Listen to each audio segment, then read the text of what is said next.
अच्छा नहीं बोलने दे रहे थे जिस दिन वो स्पीकर साहब को जो है उनका इलेक्शन हुआ, फिर नहीं बोलने दे रहे थे। हमने कहा भाई हम 7-8 लोग हैं वहाँ एक श्रेणी के, हम हैं, पप्पू यादव है, हनुमान बेनीवाल हैं और असद ओवैसी जी हैं और राजकुमार राउत है, वो आदिवासी समाज से जो नेता हमारा निकल गया MP बन के, और हरसिमरत कौर है। तो हमने कहा कि भाई अगर ये राइट और लेफ्ट चलता रहेगा तो हम कहाँ जाएंगे?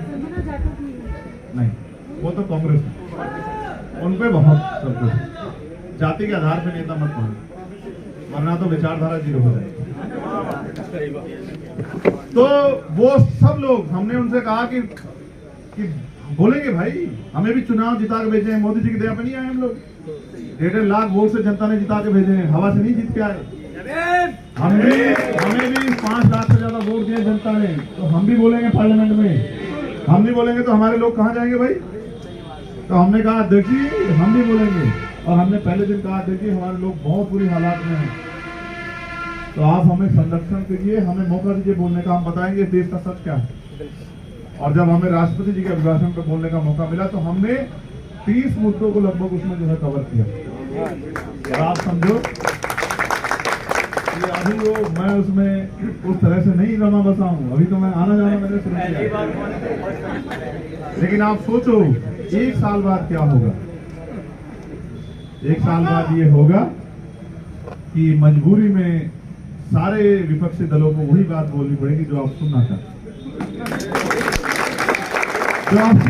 हैं, जो इस देश को जो देश सुनना चाहता है कि अब तो निजी क्षेत्रों में आरक्षण की व्यवस्था कराने का समय आ गया है, क्योंकि सरकारी जो सेक्टर है वो तो बिल्कुल खत्म हो गया, निजीकरण की भेंट कर गया, और अब समय आ गया इस देश में समान शिक्षा प्रणाली लागू होने का, कॉमन एजुकेशन पॉलिसी लागू होने का समय आ गया। ऐसा ना हो कि किसान मजदूर का बेटा बड़े स्कूल के सामने से आंसू पूछता हुआ निकल गया, उसमें घुसना चाहे। ये नहीं उठा सकते पूंजीपति लोग, क्योंकि वो पूंजीपति का तो स्कूल है, वो कहां से उठा देंगे? जो कॉर्पोरेट सेक्टर से पैसा लेते हो कहां से उठा देंगे? वो नहीं उठा सकते। अब समय आ गया है कि जो हमारा हेल्थ सिस्टम है उसमें रिफॉर्म किया जाए, और उसमें ऐसा रिफॉर्म हो कि एक ही अस्पताल के एक ही हिस्से में मुख्यमंत्री जी के परिवार के लोगों को भी इलाज मिले, और मंत्री जी के परिवार के लोगों को भी इलाज मिले, और जिला अधिकारी और SSP के परिवार के लोग अगर बीमार हैं उनको भी इलाज मिले, और किसान मजदूर के परिवार को भी उसी अस्पताल में इलाज मिले। जब जाके ये सिस्टम सुधरेगा, तब जाके गरीबों की जान बचेगी, तब जाके व्यवस्था होगी। अगर ये नहीं हुआ तो नहीं बदल सकता है, क्योंकि आज इतने पैसे नहीं है हमारे लोगों पे। 500 रुपए का पर्चा जमा होता है, हमारे यहाँ पूरे दिन की वेतन है 500 रुपए भाई। कहीं हमें 7,000 रुपए मिलते हैं, कहीं 9,000 रुपए मिलते हैं ठेकेदारी पे, कहीं संविदा पे लेटर एंट्री हो रही है इस देश में। तो जो बुनियादी सवाल है हिस्सेदारी के, उन पर चर्चा होनी चाहिए। अब बताओ रिजर्वेशन की प्रमोशन पे आप किसी को बुलवा दो, मैं देख लूंगा। अगर कोई बोलेगा तो आपका यही सिपाही बोलेगा। अभी दे दिया मैंने नोटिस, प्राइवेट बिल भी दे दिया, एजुकेशन पॉलिसी पे, हेल्थ पॉलिसी पे दे दिया मैंने प्राइवेट बिल। अब जब सत्र आएगा, आज आ गई है सूचना कि 22 से लेकर 12 तक सत्र है, और जहां हमें मौका मिलेगा जरा सा भी, हम तो वो लोग हैं जो बिना साधनों के पहुंचे, जहां जरा सा मौका मिलेगा गली से उसमें से निकल के खड़े हो जाएंगे कि हमें भी सुनो, हम आगे। भाई वही तो एक ऐसा पटल है जिसको दुनिया सुनती है, पूरे दुनिया का मीडिया है वहां, तमाम देशों की वो है वहां, उनकी टीमें वहां, वो सुनती है कि देश में क्या चल रहा है। तो सच्ची बात नहीं कहेगा तो जाएगी कैसे? तो जो जुल्म हो रहा है, ज्यादती हो रहा है, ये तो एक पक्ष है, लेकिन हम लोग की तरफ की दूसरा पक्ष है।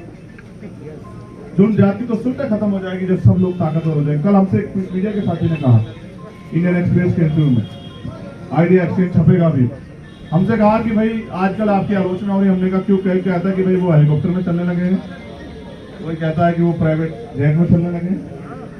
तो मैंने कहा चलते तो हम ट्रेन से भी, तो ऐसा इसका मतलब ट्रेन हमारी होगी, चलते तो हम इस बड़े वाले जहाज से भी हैं, तो ऐसा थोड़ा ही कि अडानी का जहाज हमारा हो गया भाई, हम तो उसमें यात्री बनकर सफर कर रहे हैं।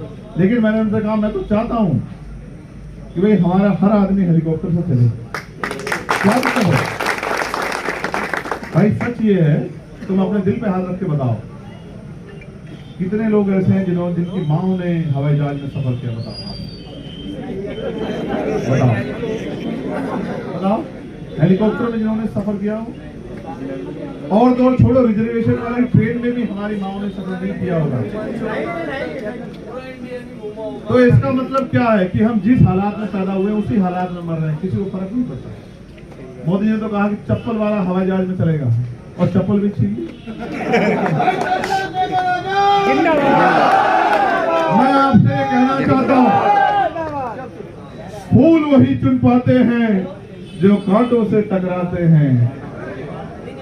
इधर है गुरु जी, इधर मेरे दाहिने तरफ देखो। और अधिकार ना मांगने से मिलते हैं, अधिकार तो छीने जाते हैं। अधिकार, अच्छा, कभी भेड़ शेर से अधिकार नहीं छीन सकते। अगर अधिकार छीनना है तो फिर शेर बनो, और जंगल वाले सर्कस वाले शेर मत बनो। बाबा साहब अम्बेडकर के विचारों के शेर बनो। बाबा साहब अम्बेडकर माने और काशीराम साहब ज्योतिबा फुले